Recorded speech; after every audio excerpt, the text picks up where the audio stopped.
दुआ साहब, अभी सुप्रीम कोर्ट से एक ऑर्डर जारी हुआ है, आपने सुना होगा कि जिनके ऊपर भी आपराधिक मामले हैं वो इलेक्शन नहीं लड़ सकते या किसी भी पार्टी में नहीं रह सकते। अब इसको लेकर के संसद में भी काफी गहमागहमी शुरू हो चुकी है। क्या लगता है कि ये जो ऑर्डर आया है इस पर अमल होगा? जर्नलिस्ट महोदय, हमारे लोकतंत्र में संविधान के हिसाब से एक विधायिका है, एक न्यायपालिका है, एक कार्यपालिका है और एक जो है मीडिया जो आवाज देती है, जो दशा दिशा देती है, ये स्तंभ है। लोकतंत्र के अंदर जो न्यायपालिका है वो सब्सिडरी बॉडी है, सिक्योरिटी जो पुलिस है वो सब्सिडरी बॉडी है, एनजीओ है, जितने भी अथॉरिटी हैं वो भी सब्सिडरी बॉडी है, एनजीओ है।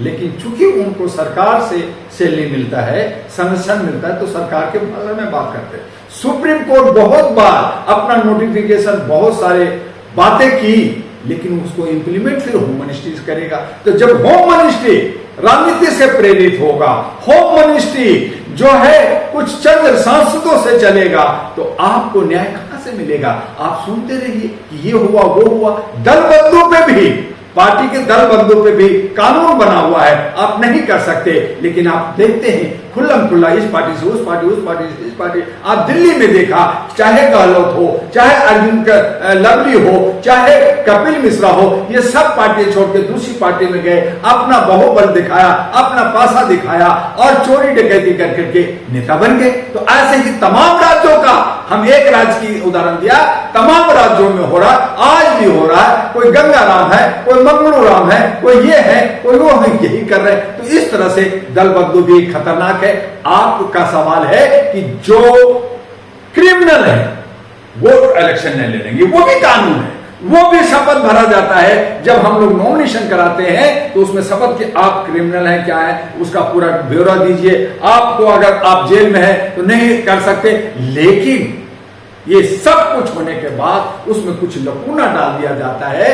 सुप्रीम कोर्ट लकूना डाल देती है और उसका फायदा उठा करके जेल में रहे हुए आतंकवादी और अलगाववादी और क्रिमिनल बदमाश वो भी इलेक्शन लड़ता है और अपने लोगों को डर पैदा करके जनता के बीच में चंद 15-20% वोट लाके 80% वोट नहीं देते, उनको 20%, 21% वोट मिलता है और वो सांसद बन जाते हैं, विधायक बन जाते हैं। तो ये सुधर नहीं सकता, बदल नहीं सकता। जैसे एग्जाम्पल मैं देता हूं कि आज वक्फ बोर्ड के लिए सुप्रीम कोर्ट ने कहा कि आप इस तरह की प्रॉपर्टी का सारा ब्यौरा दीजिए, सब दीजिए।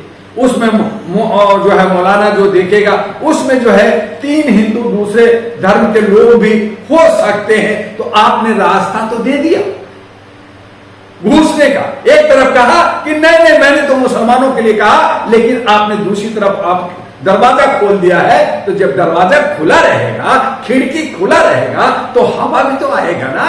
तो आपने रास्ता देते हैं और फिर कहते हैं कि ये क्या हो गया। तो ये सुप्रीम कोर्ट की गतिविधियां आपको सही नहीं लगती, कहने का मतलब ये है? क्या रहेगी जब तक सुप्रीम कोर्ट, हाई कोर्ट, ये सारे कोर्ट कोलिजियम नहीं छोड़ेंगे। जब कोलिजियम हटे, एग्जाम हो यूपीएससी की तरह, जितने भी जजेस हैं पढ़ के लिख के आते हैं, पढ़े लिखे होना चाहिए, समझदार होना चाहिए, उसकी टेस्ट होती है, उसके हिसाब से आए तो बहुत कुछ बदल सकता है। लेकिन यहाँ क्या है, भाई भतीजावाद है। आपने 5 साल खाली प्रैक्टिस किया है, आपको एफिडेविट आता है या नहीं आता है? अगर हमारा बेटा है, मैं अगर जस्टिस हूं तो मैं आपको जज बना दूंगा। ये कोलिजियम में हो रहा। लेटरल एंट्री को किस तरीके से नजर में आता है? एग्जाम से होगा। नहीं तो लेटर एंट्री भी तो हो रही है, बिना एग्जाम दिए कोई भी सेक्रेटरी बन जाता है, कोई एग्जाम। विधायिका की कमजोरी है। हाँ। ये हमारे नेता लोगों की कमजोरी है कि एक जो है बिरला, जो है हमारा ओम बिरला, जो हमारे सांसद का अध्यक्ष है, वो अपनी बेटी को आईएएस और सेक्रेटरी बना देता है, जाओ अपॉइंट हो जाओ। एक जो है हमारा हेल्थ मिनिस्टर नड्डा साहब बिना एग्जाम का, जेएनयू के अंदर एग्जाम होता है, टेस्ट होता है, उसको जाओ आपका एडमिशन हो जाता है। लेकिन दूसरी तरफ गरीब का बच्चा अगर डॉक्टर बनना चाहता है, इंजीनियर बनना चाहता है, कुछ और बनना चाहता है, अगर वो 700 नंबर नहीं लाया, 650 नंबर नहीं लाया, तो उसको एग्जाम, उसको जो है कहीं एडमिशन नहीं मिलेगा।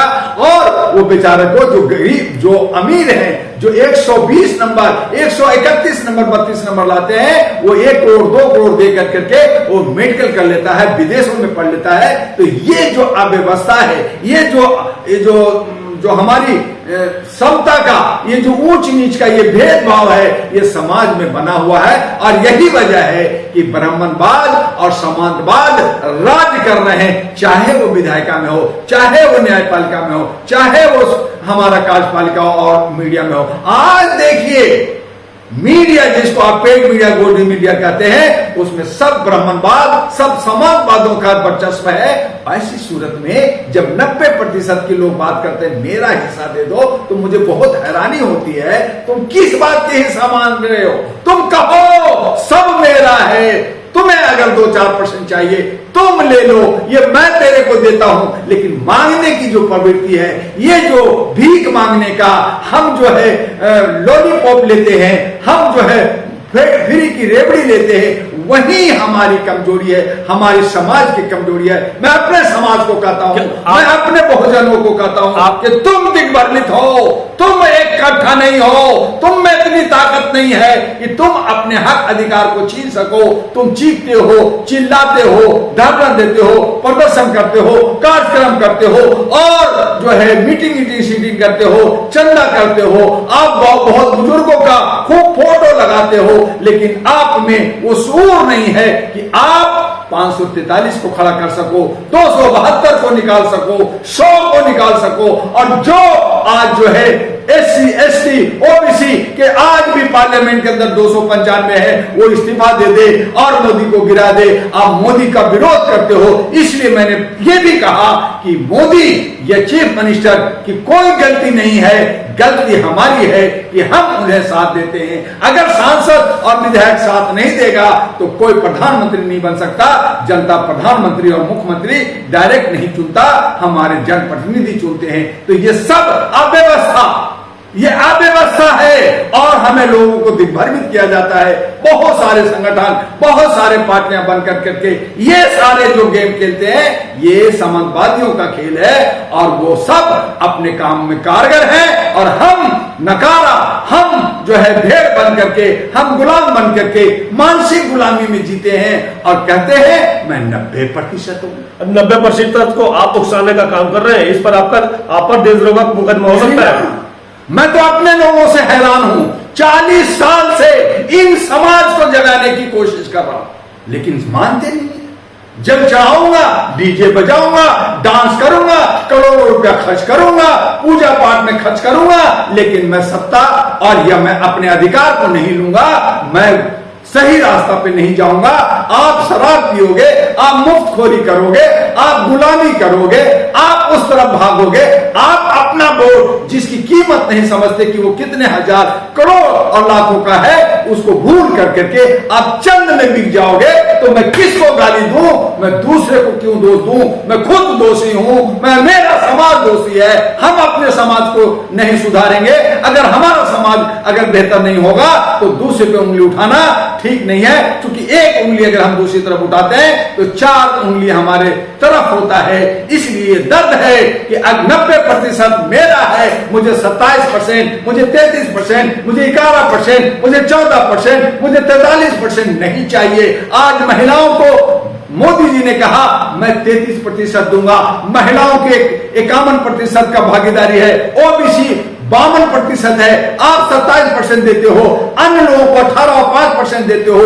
तो ये बंटवारा रेवड़ी देना है, जबकि हम 90% है। तो हमें कहना चाहिए कि हम 90% है, तुम 10% हो, तुम 10 की जगह 11 ले लो, हम तुम्हें आरक्षण देते हैं, तुम मुझे देने वाले कौन हो? तो देने वाला यानी एक राजा, एक दिन का हम राजा, हम वोट दे करके हम नेता बनाते हैं, हम जनप्रतिनिधि बनाते हैं और भीख हम फिर खुद मांगते हैं, खुद हम मांगते हैं। तो हम गलत हैं या वो गलत है, ये सोचना होगा। उसको हंसने का, हंसी का मजाक बना रखा है। जैसे एक एग्जाम्पल देता हूं, रखैल समाज को कि नजरों में गंदा है कि रखैल कोई रखा है, लेकिन आज अगर उसे अंग्रेजी में सुप्रीम कोर्ट कहता है लिव इन रिलेशन, ये सभ्यता का चिन्ह है, तो रखैल का इंग्लिश है लिव इन रिलेशन।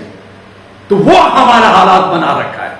तो इसलिए हमें समझना होगा, जानना होगा, जागरूकता लाना होगा। इसीलिए बाबा आंबेडकर ने कहा, हमारे प्रियार ने और बहुत सारे लोगों ने, हमारे बुद्धिजीवियों ने कहा, शिक्षा लो, सत्ता लो, फिर अपना समाज का भागीदारी का, हिस्सेदारी का, आर्थिक आजादी का जश्न मनाओ, आगे बढ़ो। और अगर ऐसा नहीं करते, तुम खाली फोटो लगा करके, चंदा लेकर के खाओगे और इधर उधर करोगे, तो तुम भटके हो, तुम भिखमंगे हो, तुम जो है बिके हुए हो, तुम जयचंद हो, तुम भेड़ हो। ये सब गालियां मैं अपने समाज को, खुद को और अपने समाज को देता हूं। यही सत्य है।